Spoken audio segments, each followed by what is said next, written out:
Hola, ¿qué tal? Muy buenas tardes, buenos días o buenas noches. No sé a qué hora usted esté viendo este podcast. Le agradecemos mucho por estar suscrito a este canal y le agradecemos mucho por todos los comentarios.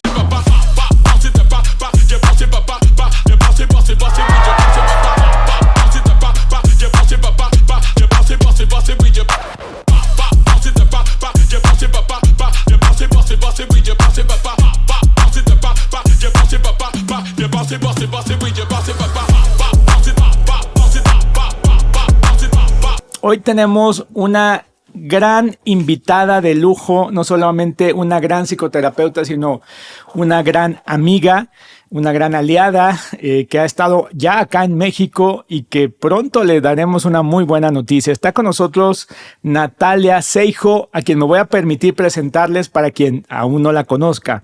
Natalia Seijo es una de las psicólogas más reconocidas del panorama científico en España. Ella dirige el Centro de Psicoterapia y Trauma en Ferrol, Coruña, desde el año 2000.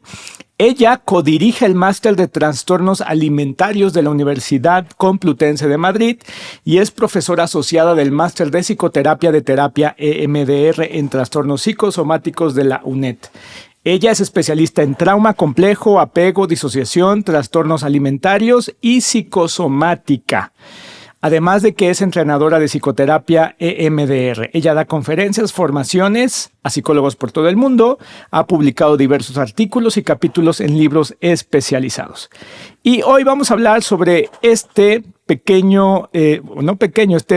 gran trabajo que ella está publicando, este libro que se llama El cuerpo tiene memoria. Natalia, muchas gracias por estar aquí con nosotros.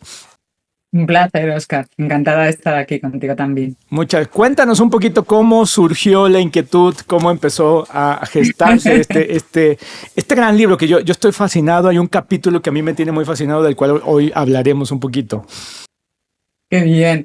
Pues mira, todo surge pues como un proyecto de... En realidad hace mucho tiempo, porque muchas veces me pedían, ¿no? ¿Cuándo vas a escribir un libro y cómo va a ser y cómo lo vas a elaborar? Y yo lo iba posponiendo, ¿no? Y decía, bueno, algún día llegará, pero entre el trabajo, pues las conferencias, los cursos, las sesiones, las supervisiones, bueno, y la vida. Pues yo decía, sí, llegará un momento, pero en un momento dado, una compañera me dice, pero bueno, hay que ponerse en serio ya, ¿por qué no escribes un libro, no? Entonces me invitan a poder, pues me facilitan cómo poder empezar a promocionar la idea y el proyecto de que me ponga y me sienta a escribir un libro. Y entonces, cuando empezamos a hablar, la verdad es que El cuerpo tiene memoria era para mí pues un proyecto súper bonito, porque habla precisamente de una de mis especialidades en psicoterapia, en la que llevo trabajando pues todos los años de mi carrera. A la par que los trastornos alimentarios, también trabajaba con los trastornos psicosomáticos, ¿no? Claro. Entonces, a lo largo del tiempo también se va un poco implicando las enfermedades autoinmunes, los conversivos, bueno, y de ahí surge este proyecto. Claro. Fíjate que el tema del cuerpo es un tema muy recurrente en el tema del tratamiento del trauma, ¿no? ¿Qué es lo que tú crees que los psicoterapeutas que están ya sea empezando a aprender terapia, puede ser MDR, o los que inclusive llevan algún tiempo, no terminan de entender sobre el cuerpo? ¿Qué es lo que tú ves?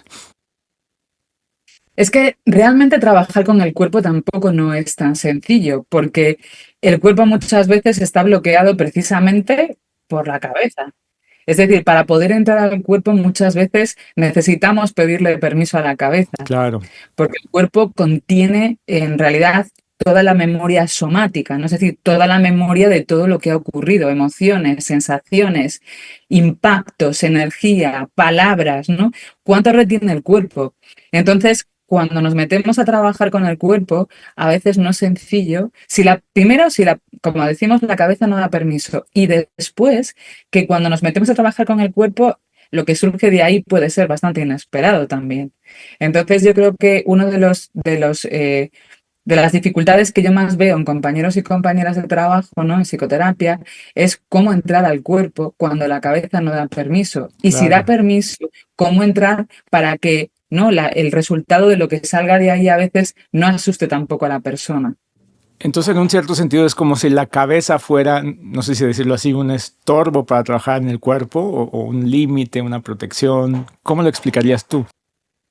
Claro, porque a veces las personas en general nos protegemos, tú ya sabes, ¿no? Desde el Claro, trauma aparecen todas las defensas, que no son más que protecciones. Sin embargo, las protecciones, por un lado, protegen y por el otro defienden. defienden. Entonces, en ese movimiento y en ese mecanismo de protección, claro, está el cuerpo esperando a ser atendido, ¿no? En el libro digo precisamente algo que es como el convidado de piedra. El Mm, cuerpo es esto en la vida, ¿no? Como un convidado de piedra que no hace nada más que escuchar, atender y como estar presente constantemente tomando nota de todo lo que sucede en la vida de la persona. Pero claro, el convidado de piedra va reteniendo toda esa información. claro. Entonces, si la cabeza se protege, el cuerpo no tiene acceso a poder soltar, ¿no? Y es un poco esto. ¿Cómo sería un ejemplo? ¿Podrías darnos un ejemplo de cómo funciona este convidado de piedra en el día a día para que las personas puedan como visibilizarlo, entenderlo mejor? Claro, nosotros, por ejemplo, en el día a día de vida, imagínate, ¿no? Nos levantamos, nos acostamos, trabajamos, pensamos, llamamos por teléfono, nos movemos, vamos al gimnasio, comemos si podemos, si no podemos, comemos más tarde. Sin embargo, el cuerpo siempre está ahí, ¿no? Es como es algo que llevamos en la vida y muchas veces, sin darnos cuenta, perdemos el contacto con él, porque la cabeza tiene mucho poder. Y muchas veces, ¿cuántas veces no hay personas que dicen, ostras, es que me he olvidado de comer? Ujú, Tenía tanto trabajo, tenía tanto follón que me he olvidado de comer.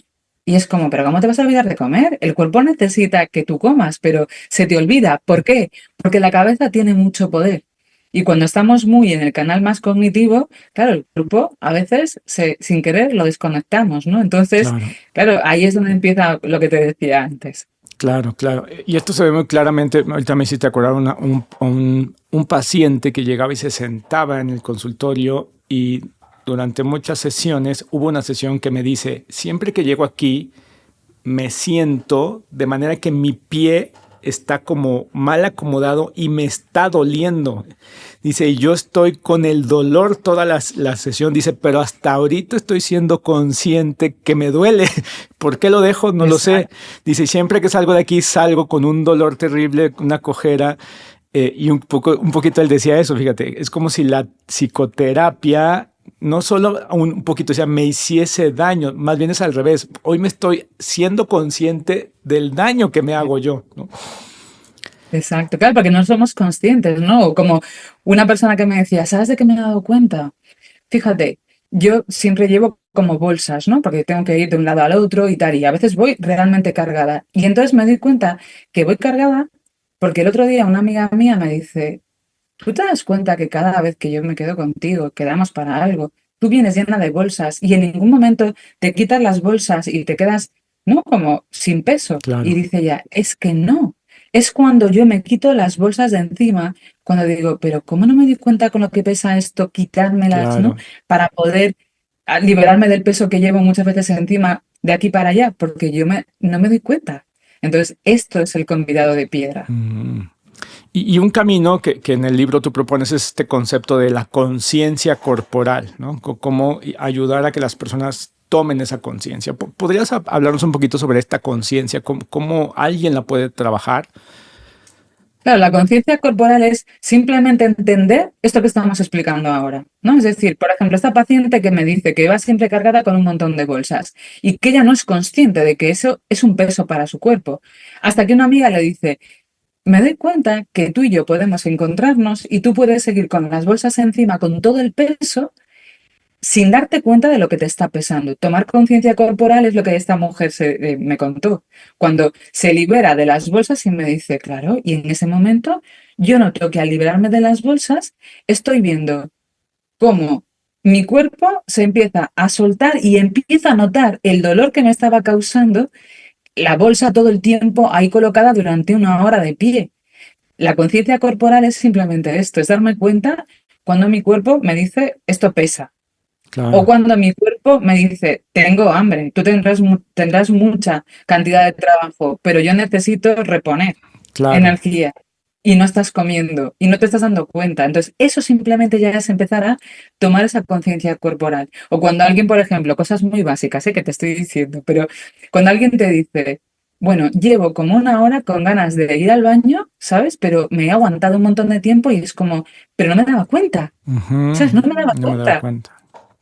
Entonces, claro, eso es la falta de conciencia corporal que la persona tiene. Entonces, fíjate qué sencillito es simplemente pautas como estas, ¿no? Y qué interesante porque tú has decidido trabajar en la intersección de temas complejos de entender. ¿No? Fue como que vamos a agarrar lo más complicado y ahí trabajo yo, dice Natalia. ¿No? La disociación, ¿no? La psicosomática y luego por otro lado los trastornos alimenticios, ¿no? ¿Cómo convergen en este punto de la falta de conciencia corporal? Porque lo puedo ver muy claramente en esto que estamos hablando, ¿no? Pero, por ejemplo, en un trastorno alimenticio, ¿cómo es esa disociación corporal? ¿O es eso el concepto adecuado, disociación corporal, la falta de conciencia? Sí, claro, o sea, tú imagínate, en los trastornos alimentarios hay bueno, hay varios tipos de disociación, pero la más clara que suele haber es la disociación somática, ¿no? En donde la persona siente el cuerpo como ajeno, ¿no? Como decían esto de desapegado, que dicen en inglés el detached, ¿no? Porque claro, y que ocurre también mucho en los trastornos de tipo psicosomático, ¿no? En los que el cuerpo lo sienten como que no forma parte, ¿por qué? Porque una vez que tú formas parte, tu cuerpo forma parte de ti, claro, estás en contacto con todo lo que el cuerpo contiene. Ujú, Y a veces el cuerpo contiene muchas cosas que no queremos escuchar ni sentir. Los trastornos alimentarios funcionan mucho igual. Es decir, claro, en un primer momento también está toda la parte de la imagen corporal, ¿no? Todo lo que el cuerpo rechaza a la persona por su imagen. Sin embargo, en el trastorno alimentario, una base muy grande es emocional. Por ejemplo, en la anorexia hay toda esta disociación somática, ¿no? Del no estoy en contacto con mi cuerpo, que lo facilita mucho el dejar de comer. Ahí la persona dejando de comer, aparece todo un de proceso de repente. disociación. Dejando de comer. ¿Verdad? Claro. Dejando la restricción, lo que hace la persona al restringir es restringo la comida, evito comer, evito el apego y evito mi cuerpo. Ujú, Porque entonces ahí aparece todo un proceso de alexitimia, ¿no? Que es esta función que de algún modo funciona muchísimo como una disociación también. Es una claro, defensa somática somática. que impide a la persona sentirse en sus emociones también, ¿no? Ok. ¿Cómo las personas pueden ir descifrando estas señales que el cuerpo va mandando, ¿no? Señales ya sea de trauma, señales de disociación. ¿Cuáles dirías tú que son las señales más comunes en el cuerpo? Mira, hay señales muy importantes cuando, por ejemplo, ¿no? Alguien tiene un trauma. Ujú, Bueno, pues sabemos que unas de las defensas que protegen mucho ante el trauma podemos verlo de diferentes maneras. Vamos a hablar de un trauma de evento traumático, ¿no? Entonces alguien tiene un trauma y entonces en ese trauma aparecen las defensas típicas. La persona se siente como que le ha pasado algo y se pone en peligro, ¿no? Se ha puesto en peligro, salta la amenaza y salta el sistema de defensas. Y entonces ahí están la lucha, la congelación, ¿no? Por ejemplo, estas dos. Y entonces, en esa lucha, la persona lo que empieza a sentir es todo el sistema simpático, corazón acelerado, ¿no? La claro, persona se siente fatal y todas son esas señales que la persona no puede interpretar porque no sabe no qué le sabe. está pasando. Ujú, Entonces, todos los síntomas que aparecen de activación serían las señales del cuerpo que está diciendo aquí pasa algo. ok, O lo mismo ocurre, por ejemplo, cuando una persona entra en hipoactivación, ¿no? Y se empieza a sentir como muy cansada y como que no se puede levantar fácilmente y que se siente como que se marea. Claro, son todos señales que el cuerpo está enviando en plan, oye, aquí hay algo que no funciona bien, algo no está siendo bien integrado de lo que te acaba de pasar porque yo no me estoy sintiendo bien. claro. Entonces, fíjate que son señales interesantes. Ok. ¿Y tú has visto o has encontrado algún tipo de señal en el cuerpo, sobre todo cuando el trauma, más que está vinculado a un solo evento, está vinculado a esto que nosotros le llamamos como traumatización del desarrollo o trauma Ok. preverbal, ¿no? En donde la persona realmente no sabe que le pasó algo, porque no hay un evento marcador, ¿no? ¿Cómo eso lo descifra el cuerpo en la actualidad o cuando la persona es adulta? Mira, precisamente en el libro, ¿no? Yo hablo mucho de las heridas de infancia. Ujú, ¿no? Y describo cada una de ellas, el Ujú, abandono, la ujú, ujú, injusticia, la humillación, ¿no? Que son heridas que se van desarrollando a lo largo del tiempo, ¿no? Son ujú. heridas del desarrollo, Sí, heridas que claro, van sucediendo durante la época infantil, en nuestra infancia, ¿no? Y ahí vamos a ver cómo el comportamiento de las familias, lo que nos ocurre, nos va dejando una huella y va generando una memoria corporal, ¿no? Y como el cuerpo tiene memoria, el cuerpo, aunque es un convidado de piedra, va acumulando toda esa información y toda esa vivencia de vida. Y eso muchas veces se acaba transformando. Como no puede ser procesado muchas veces, porque somos pequeños, somos claro, pequeñas, no sabemos, eso va dejando una información que muchas veces sale en forma de síntomas de enfermedad. Entonces, en el libro aparecen estas heridas y aparecen personas que se acaban enfermando por rechazo. claro. Porque el rechazo, hay investigaciones que hablan de que el rechazo tiene una conexión a nivel neurofisiológico y fíjate, duele Exacto. físicamente. Físicamente duele. Exacto. Entonces, y heridas como el abandono o la injusticia que se van desarrollando a lo largo del tiempo y se pueden acabar como expresándose como una enfermedad autoinmune, por ejemplo. Muchas enfermedades autoinmunes tienen base en este tipo de heridas de infancia. Ujú. Tú has visto que, digo, todas las heridas de la infancia evidentemente duelen, y más las que te pasaron a ti, ¿no? Ya, Pero ok, tú sí. has visto alguna herida en particular que es la que genere mayor, podemos decir, traumatización en el cuerpo. Mira, una de las que más puede ser la herida de traición Mm, y la de abandono. claro, Esas dos heridas son dos heridas que marcan mucho a las personas. Sobre todo una de ellas dentro del abandono, es como ese abandono emocional muchas veces. claro. Claro que el abandono físico, Físico obvio que es, también, la duele, claro, separación. Pero ¿cuántas personas no vemos que no se han sentido vistas en su vida? claro, Es el abandono emocional, el no me he sentido vista en mi vida. Esa es una de las que las personas más refieren y fíjate, las que más también llevan a tanto a los trastornos alimentarios, como los nombrabas antes, como sobre todo también a los de psicosomática y a los mm, conversivos. ok, ok. Y justo tú decías cómo estas heridas pueden manifestarse en la adultez como un síntoma ya, ¿no? Inclusive un síntoma del cuerpo, ¿no? ¿Cómo podemos identificar cuando un síntoma del cuerpo está vinculado tal cual a una enfermedad médica, no sé, un problema del estómago, médico del órgano, o esto tiene un origen, que aquí es donde usaríamos esta palabra psicosomático? ¿Es correcto? Sí, Okay. sí, es correcto. Mira, un poco para definir, ¿no? Porque psicosomático es el término que se utiliza para poder expresar afecciones en el cuerpo, ¿no? Que se presentan como síntomas que no tienen una explicación médica. Exacto. Entonces, con eso ya nos ayuda muchísimo, ¿no? Ok. Porque este es un punto fundamental, Oscar, que lo nombres. Aquello que no Porque tiene ¿cómo una vamos a explicación saber? médica. Ok, sí, sí. Exacto, claro, porque eso marca la diferencia y además nos ayuda muchísimo a entender y colocar las cosas desde un lugar muy de sentido común. Ujú, ¿Sabes? Es decir, cuando yo sé que si es psicosomático o cuando yo sé que esto es médico, te lo va a decir primero el médico. claro. Mm, Porque cuando el cuerpo se enferma, lo primero que tenemos que plantearnos es ir al médico. Es decir, la medicina es la que se va a claro, encargar de diferenciar si esto tiene una causa orgánica o cuando ya los médicos nos dicen, esto no tiene una explicación médica o el origen no es muy conocido para poder claro, trabajarlo. Claro, el cuerpo ha de trabajarse y ha de medicarse y ha de tratarse claro. igual con el médico, obvio.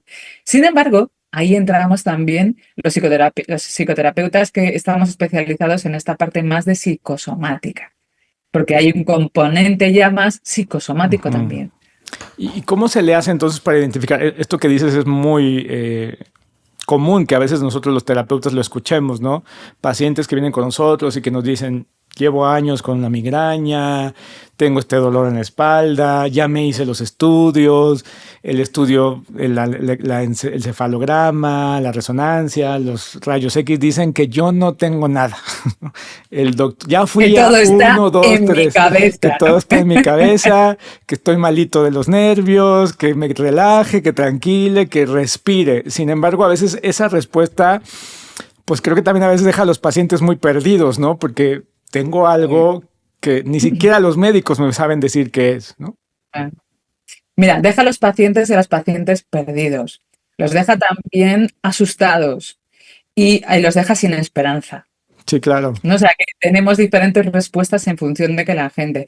¿Por qué enfadados? Porque es como, ¿en serio me estás mandando al psicoterapeuta que yo me trabaje algo que me duele en el cuerpo? ¿En qué momento? Porque yo tengo, de hecho, bueno, nombro el libro porque estamos hablando de él, ¿no? Pero Claro. hay un caso en el libro de un hombre ultra enfadado que llegó a mi consulta diciendo, bueno, diciendo malas palabras, que ya no las voy ni a repetir, porque él decía, pero ¿cómo puede ser que a mí me lleva doliendo el costado mucho tiempo y me mandan al psicólogo? ¿En qué momento? O sea, se llegaba súper enfadado. Entonces, el que la gente pueda entender qué es lo que ocurre, porque claro, si tú no le das un diagnóstico a una persona y tiene todos unos síntomas de enfermedad que le asustan, la persona se asusta muchísimo, porque Claro, piensa que le puede pasar algo grave. Entonces, exacto. claro, un diagnóstico es importante para también tranquilizar a la persona, pero poder darle una explicación de lo que le ocurre es importantísimo, porque si no es como yo, es que me voy a morir, tengo un montón de síntomas y encima no saben cómo tratarlos. Claro, Eso deja a una persona en tierra de nadie, ¿no?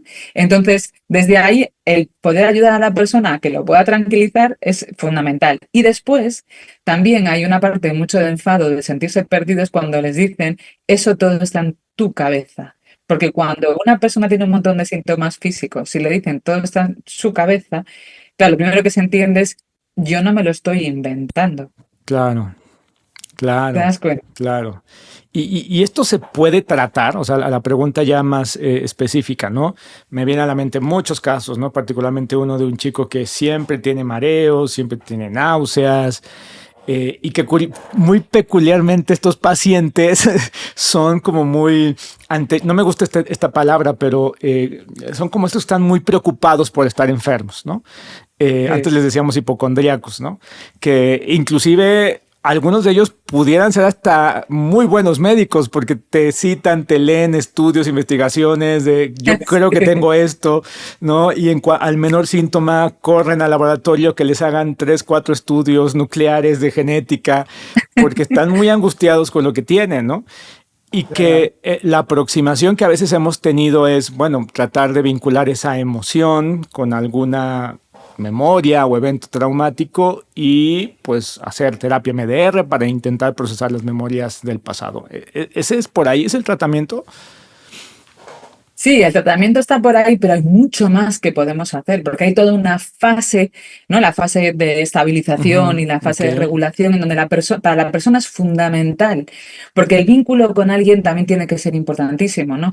Una de las cosas que más me repiten a mí en el trabajo como profesional, los pacientes, eh, es, es que yo creo que una de las pautas que más me ayudó al seguir contigo trabajando es que yo vi en ti la posibilidad de mejoría.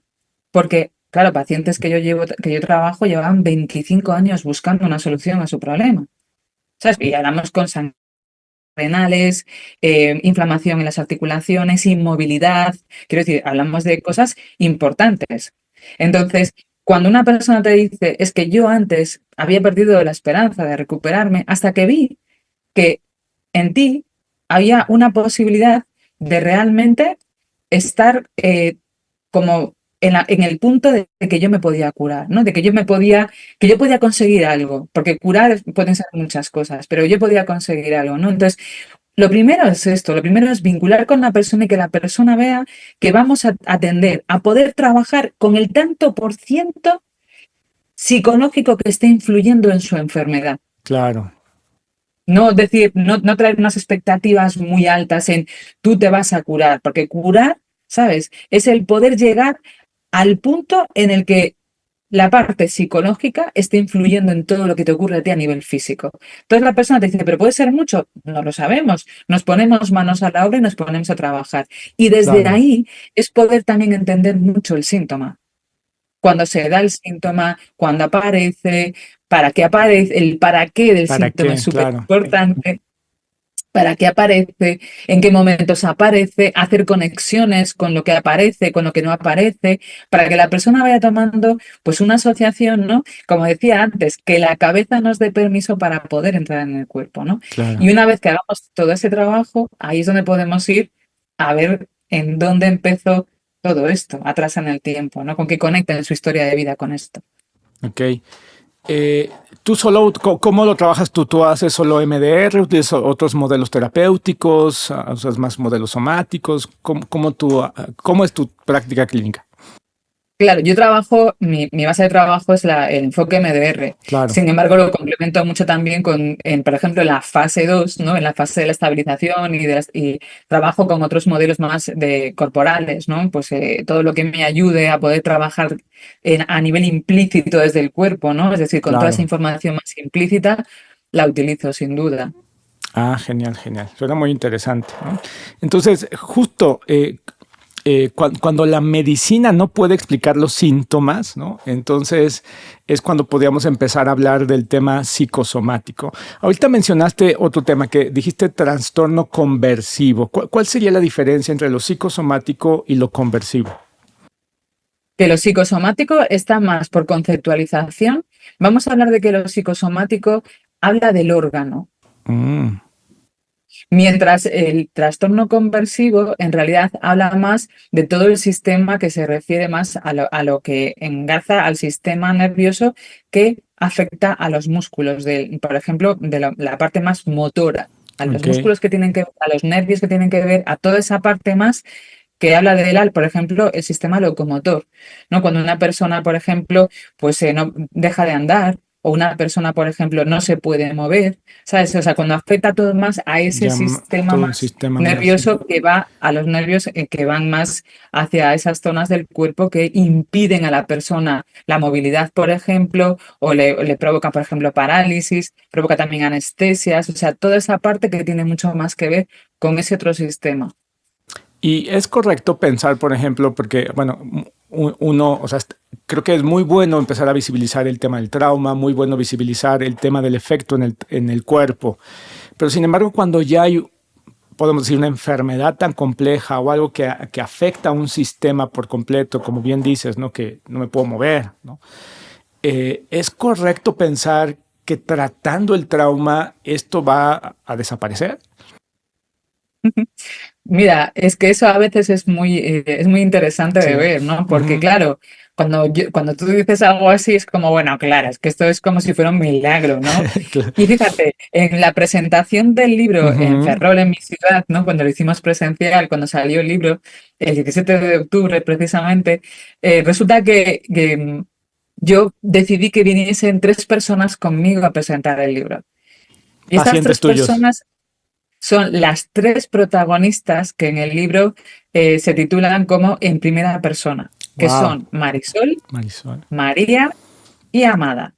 Son 3 mujeres que aparecen en el libro con sus nombres reales, porque las demás, bueno, pues tienen otro nombre, pero ellas 3 tienen sus nombres reales y les pedí a las 3 que viniesen conmigo a presentar el libro, porque creo que era mucho más importante que las protagonistas del libro pudiesen hablar de primera persona, como lo hacen en el libro, Claro. pero en primera persona para que cuenten ellas cómo ha sido el proceso, porque contado por mí podía sonar como Sí, truco del claro. almendrujo, algo milagroso, ¿sabes? Claro. Algo que esta mujer se saca de la chistera diciendo que ella no sé qué. Digo, no, no, no, que yo no quiero decir nada que no diga la persona. Claro. Y ellas hablan de eso. Y eso es muy potente porque a final de cuentas, pues más allá de cualquier investigación, estudio, mi testimonio, mi historia, esto me pasó. Yo tratando mi trauma, esto desapareció. Y para mí es una de las cosas que más he disfrutado de tu libro porque viene acompañado de historias, viene acompañado de pequeñas textos de seguramente pacientes tuyos que pueden decir y narrar cómo han vivido eso, no solo desde la teoría, sino en su vida diaria, ¿no? Que es lo que me ha encantado. Hablas de un capítulo muy interesante que es qué es lo que enmascara el estrés, ¿no? Que el estrés nos sirve para algo, ¿no? No solo para la idea de la vida diaria, pero está enmascarando. ¿Qué es lo que enmascara el estrés, Natalia? Pues muchas veces el estrés es un aliado perfecto para no contactar precisamente con nuestro cuerpo, con nuestra vida, con aquello con lo que no queremos contactar. Pues si no queremos contactar con una relación de pareja, el estrés nos viene bárbaro, porque entonces estamos siempre en el movimiento y en el no contactar con lo que me está doliendo, Claro. lo que estoy viendo, o con aquello a lo que no me quiero enfrentar, o aquello con lo que no quiero nombrar, o aquello que es la vida. Es decir, el Ujú. estrés enmascara muchas cosas en nuestra vida, pero no nos damos cuenta que a través del estrés también nos estamos lastimando un montón. Mm. Claro, es una manera. Hay personas que son, bueno, hay algunas personas les dicen autoestresoras, ¿no? Personas que solitas se estresan y que siempre andan con una angustia y un drama y todo es problema y todo es conflicto y crean una estructura de pensamiento tan compleja que solo las autoestresa aún más, ¿no? Y creo que es el Exacto. doctor Gabor Mate quien dice, estas personas autoestresoras son las que al paso de los años terminan desarrollando ciertas complejidades o trastornos autoinmunes, ¿no? ¿Tú lo ves así? Bueno, eso es una parte de las, es un como Ujú. hay diferentes tipos de personalidades en psicosomática, ¿no? Claro, Que ya las habían descrito y autores hace muchos años, en el claro. 1900 creo que es 50, cuando empiezan, ¿no? Y hay dos tipos que son súper autoestresores, que uno es el tipo A, que es esta Ajá, persona, ¿no? Que se autoestresa, que no delega nada en nadie, que son claro. personas que el tiempo les queda corto en todo momento, Ujú. ¿no? Y que tienen un estrés que ya no hace falta que le venga de la vida, ya lo Claro, generan propio, el solito. ¿no? Por el perfil de personalidad. Y luego están los D, Ajá, ¿no? Esas personalidades que son como más negativistas, que, bueno, pues es como si tuviesen a veces una nube gris en la cabeza, pero no de tristeza, sino de queja, de de que no les queja. gusta la vida, de que a veces las cosas les fastidian, y eso también genera un autoestrés. Entonces, hay ciertos perfiles que yo veo que son más autoestresores y que pueden, claro, es que el estrés lo que genera es un cortisol constante. El cortisol es Claro. la hormona del estrés. Entonces, con estrés constante y la hormona y que el cortisol constantemente, eso acaba dañando el cuerpo. Y desde ahí es obvio que al final una persona que durante muchos años mantenga un cortisol a esos niveles acaba desarrollando enfermedades de tipo autoinmune. Sin embargo, sí que es verdad que hay otras personalidades que aunque no son autoestresoras a ese nivel, precisamente no es tanto el estrés, sino la tristeza la que acaba minando muchas veces su vida. O, por ejemplo, la frustración. Una frustración constante a lo largo del tiempo es como esa gotita que al principio solo moja, pero que al final perfora y que puede también acabar desarrollando personas a ese nivel también enfermedades autoinmunes, ¿no? Y que veo mucho también trauma complejo Sí, sin claro. poder estar procesado que acaba también desarrollando ese tipo, o sea, que hay más vulnerabilidad, ¿no? Para desarrollar un autoinmune. Sí, Ok, sí, sí. ok. Y un capítulo muy interesante de tu libro que es justamente todo esto que nos estás explicando, pero su vinculación con el tema del apego, ¿no? La relación del apego y las relaciones psicosomáticas, ¿no? Y creo que Sí. este es un tema bien interesante porque creo yo nunca he escuchado a un especialista hablarlo y desarrollarlo a tal profundidad y específicamente como lo que inclusive hablabas hace ratito, no solamente en la psicosomática, sino en los trastornos alimenticios, ¿no? Como alguien al evitar alimentarse, también está evitando muchas cosas en las relaciones de apego, ¿no? ¿Cómo es esta relación de apego y estos problemas psicosomáticos?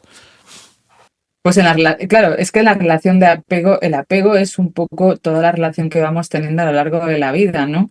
Con los demás, primero con nuestra familia y luego a nivel social y luego con las relaciones más íntimas y de pareja, ¿no? Claro, Entonces, claro, ocupa tanta parte de nuestra vida que si el apego, como además sabemos que es de diferentes tipos, ¿no? Tenemos el apego inseguro que nos va a dar, pues, las personas que tienen ese apego inseguro preocupado, ¿no? Y que claro. están toda la vida pues muy preocupadas por todo. Claro, pues hace poco pues uno de mis pacientes me contaba, claro, es que yo vengo de un apego preocupado de mi madre. Mi madre es una persona que siempre va por la vida con un apego muy preocupado, ¿no? Entonces al final yo me he hecho cargo del mismo tipo de apego porque, claro, yo le decía, bueno, no te has hecho cargo, es que al final acabas apegándote como te enseñan, ¿no? Entonces me Claro, dice, claro, pero yo ahora también soy una persona que voy por la vida muy preocupada y desarrollo una enfermedad autoinmune. Y entonces él me dice, es que yo creo que esto tiene que ver con esto.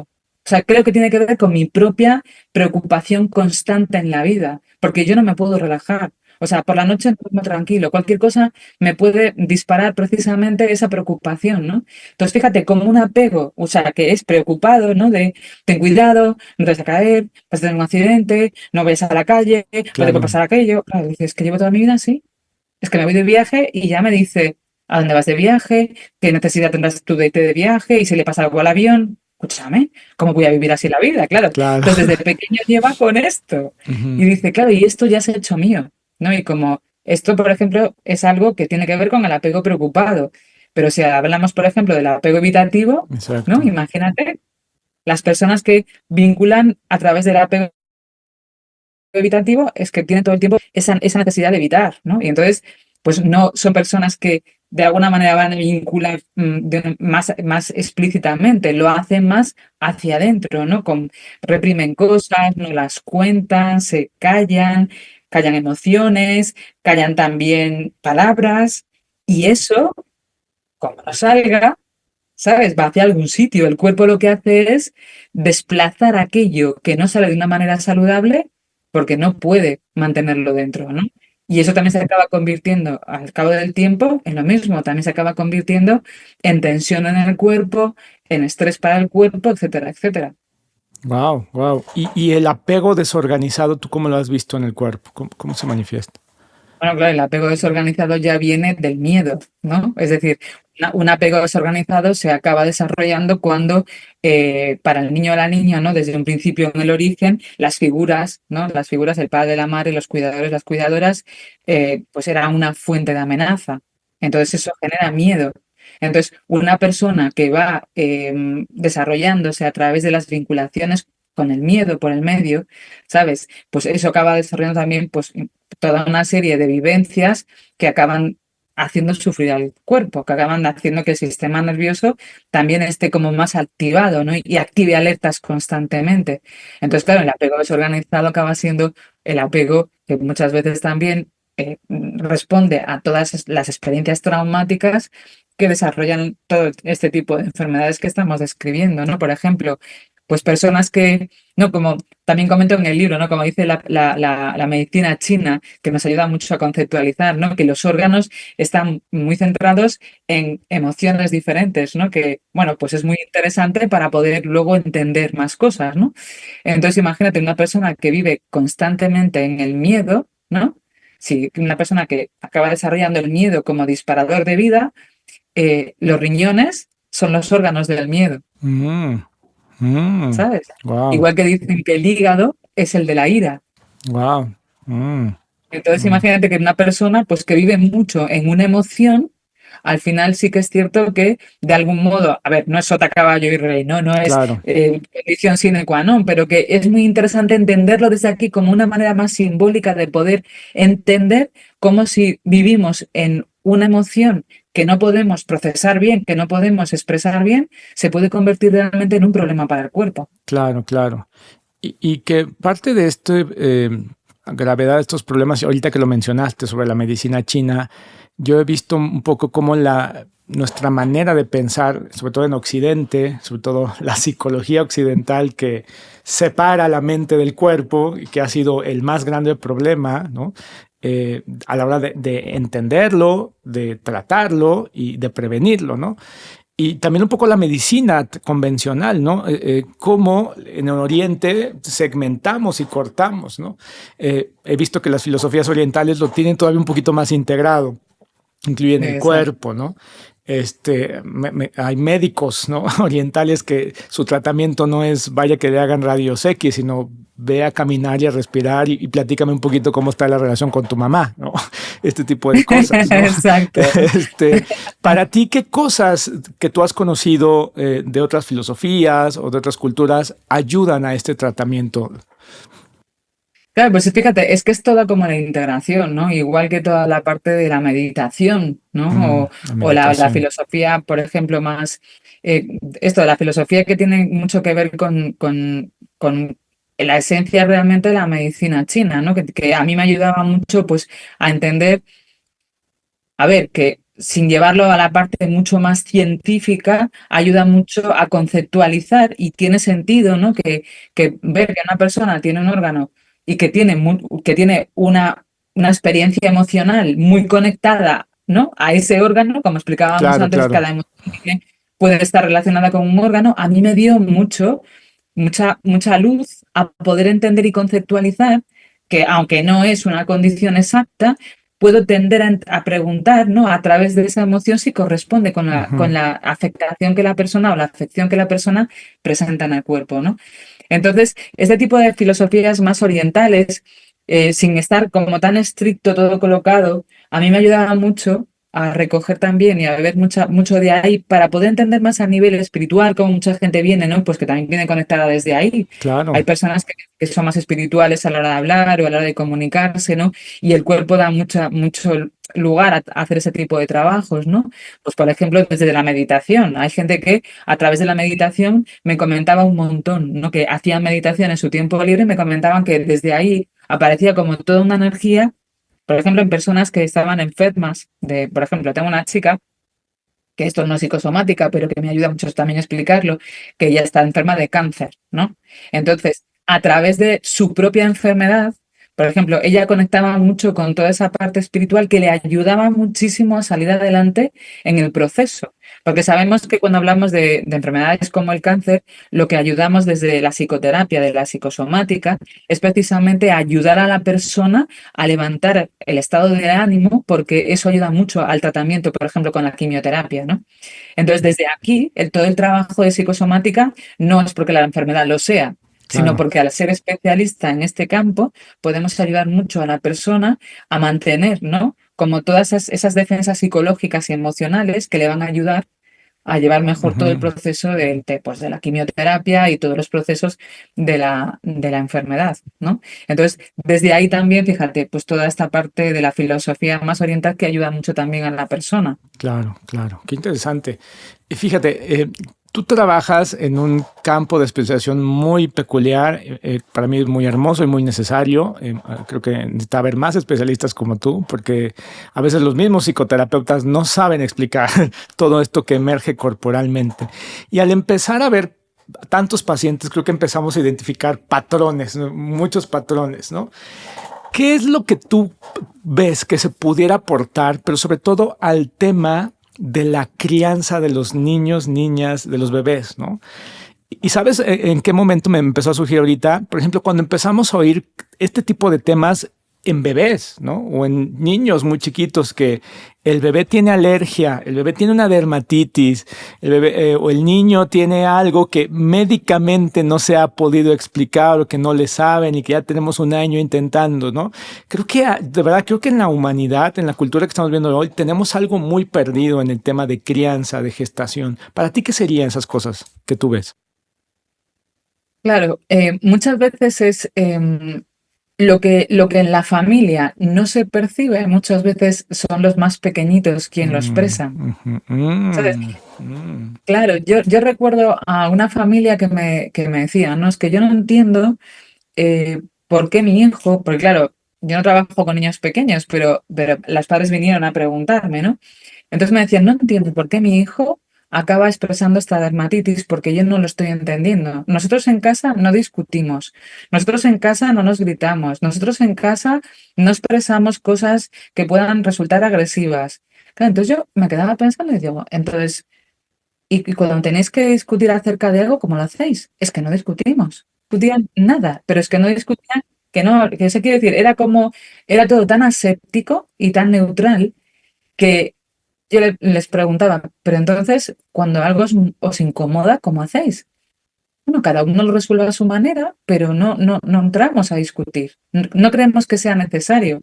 Digo, a ver, discutir a lo mejor gritando con agresividad, no, pero claro, si no expresáis lo que sentís a ese nivel, ¿dónde lo expresáis? Y me decían ellos, bueno, cada uno ¿Cómo a su puede? ritmo, a su manera, en su terapia, en no sé qué, pero ellos no se comunicaban de una manera fluida.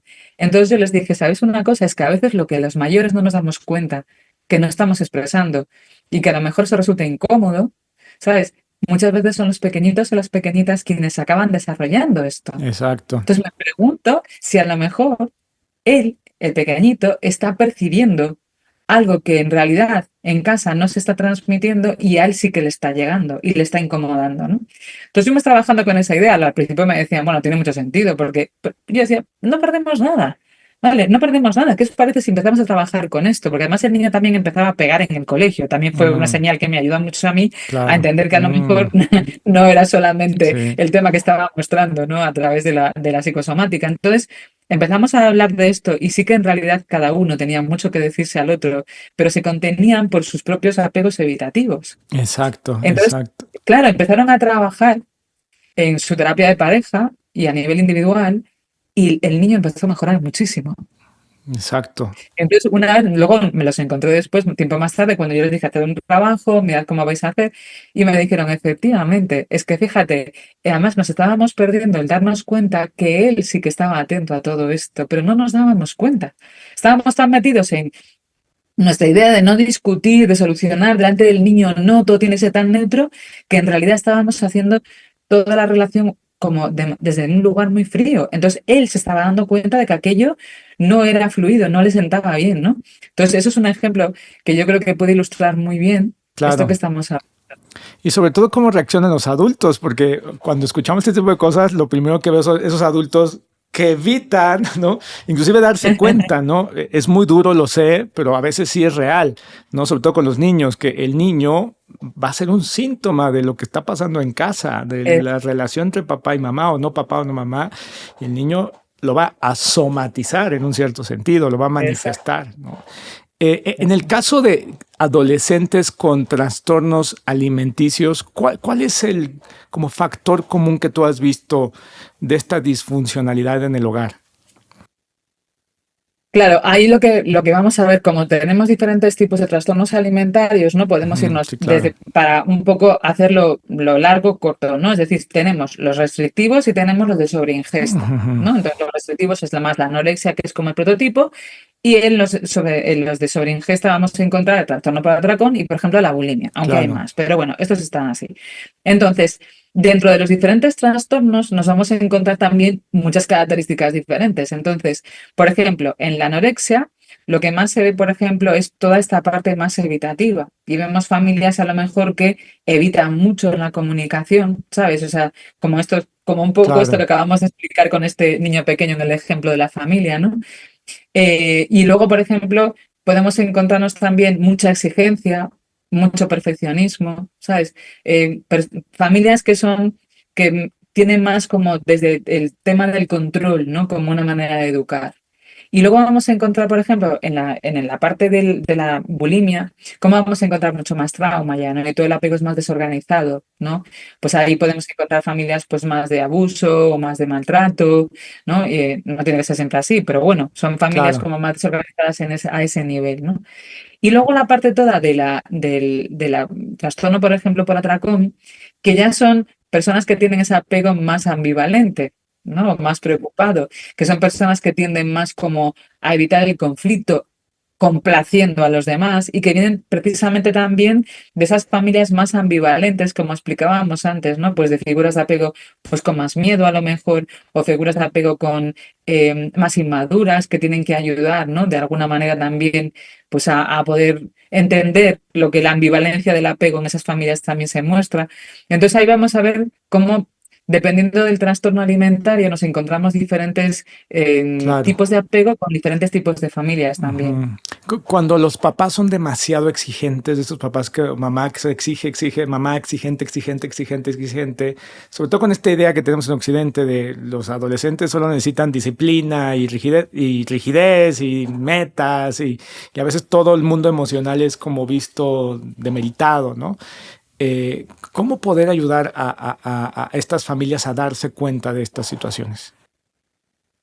Bueno, pues sobre todo intentando hacerles ver pues cuál es el esquema tanto de hasta dónde puede llegar, ¿no? Una chica o un chico a dar de nivel cuando Ujú. se le exige demasiado, ¿no? Entonces, en estas familias, la idea con la que vienen es que nosotros le hemos dado todo lo mejor, Ujú. ¿Sabes? No hacemos esto de una manera negativa. Sí, no le Y lo estamos primero que haciendo daño. no, claro. Es decir, somos muy exigentes porque creemos que puede dar de sí, porque lo hemos hecho con todo el cariño, obvio. Lo primero que hay que hacer es desculpabilizar, porque trabajar con Claro, una familia culpabilizada es tremendo. O sea, claro. no es positivo. Entonces, lo primero es obvio. ¿Sabes? Validar a esa familia de que lo han hecho lo mejor que han podido. Sin embargo, que es como el lenguaje de defensas que siempre nombro, ¿no? Sin embargo, ¿qué os parece si podemos buscar la manera en la que a lo mejor para ella o para él le resultaría más fácil entender que esto que hacéis lo hacéis con todo el cariño del mundo porque le ha saturado? Entonces podemos empezar a bajar un poco la exigencia que a estas familias les cuesta muchísimo, les cuesta un montón, Sí, pero, ¿qué os parece si podemos buscar el nivel hacia donde la chica o el chico puede ir para no generar este tipo de sensación de que no pueden más, ¿no? De que intentan llegar al nivel, pero que es demasiado. Entonces, estas familias muchas veces se resienten cuando se les dice algo así, porque claro, tienen unas expectativas y sí, unos claro. estándares ya creados de antemano.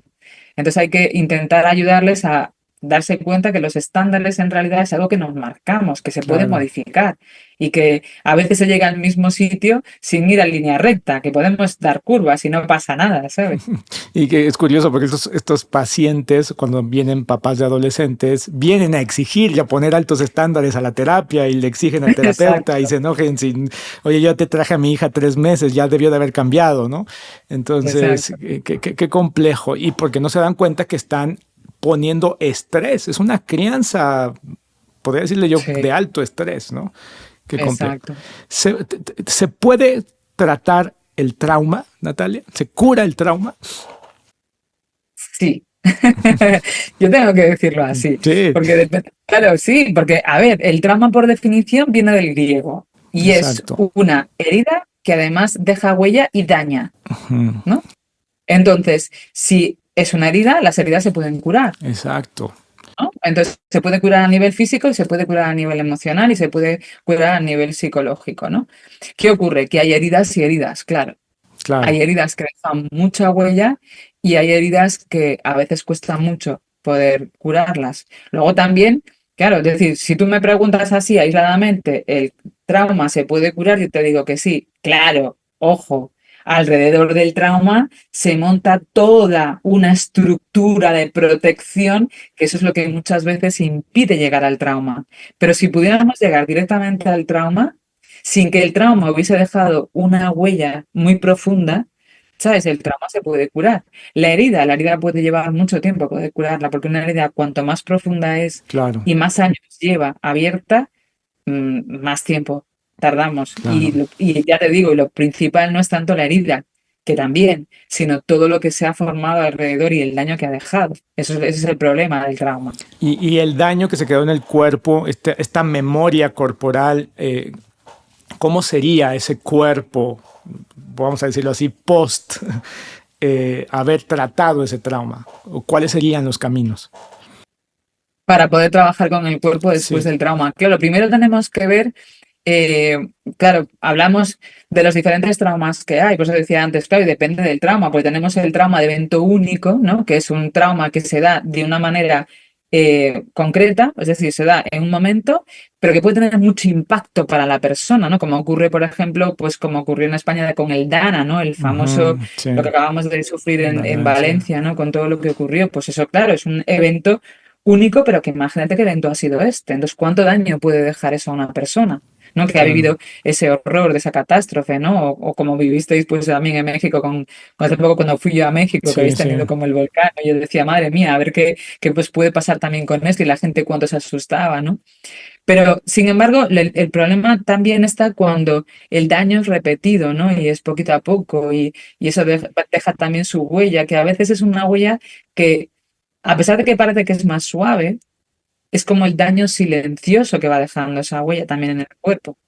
Entonces, si vemos cuál es el impacto que tiene el trauma, podemos ver también cómo ayudar a que ese impacto, primero llegar a ver cuál es la estructura que se ha formado alrededor de ese trauma en el cuerpo también, que a veces nos impide entrar, ¿no? Porque a veces exacto. una persona, claro, tiene un trauma, pero tiene toda la sintomatología que tapa todo ese trauma. como ocurre, por ejemplo, con la cápsula disociativa que hablaba este autor Scaer, que nombró también en el libro, ¿no? Que es una cápsula que contiene todo el trauma y de ese trauma se muestran todas las señales que son como, él decía que como muchos de estos síntomas que aparecen una y otra vez siempre los mismos, que Claro. acaban teniendo una etiqueta de diagnóstico, ¿no?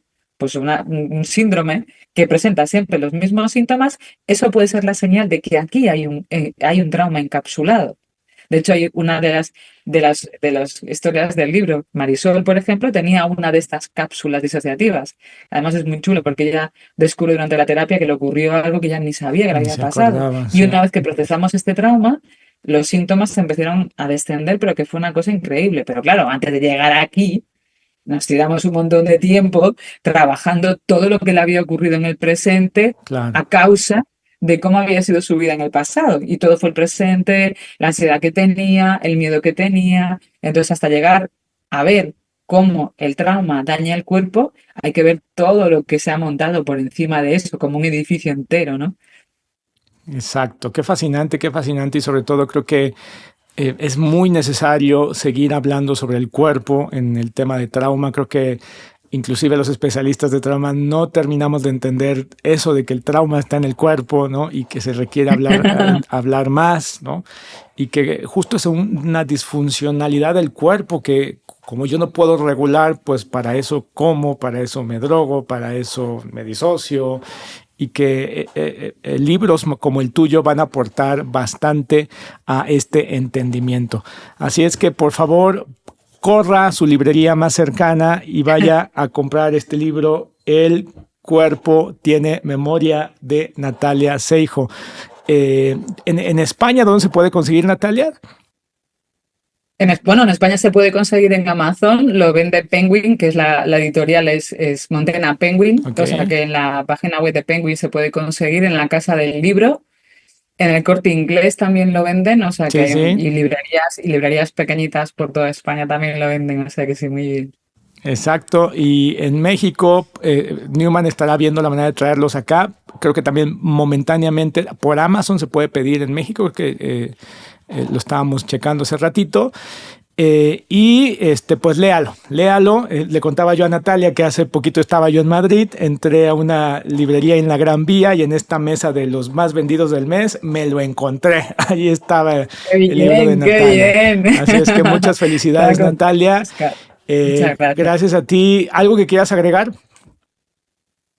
Pues que ha sido un placer, que me ha encantado, muchísimas gracias y que nos vemos pronto, ¿eh? Nos vemos pronto. Nos vemos muy pronto. Esté usted pendiente porque en este siguiente año, 2025, Natalia Seijo, junto con Dolores Mosquera, estará en México, ¿no? Una vez más, para pues, seguir profundizando sobre esto. Esté pendiente de las redes sociales de Newman, de nuestro sitio web, porque muy pronto haremos el anuncio formal. Muchas gracias, Natalia. Un placer, muchas gracias a ti. Que estés muy bien. Nos vemos en el siguiente episodio y suscríbase. Hasta luego.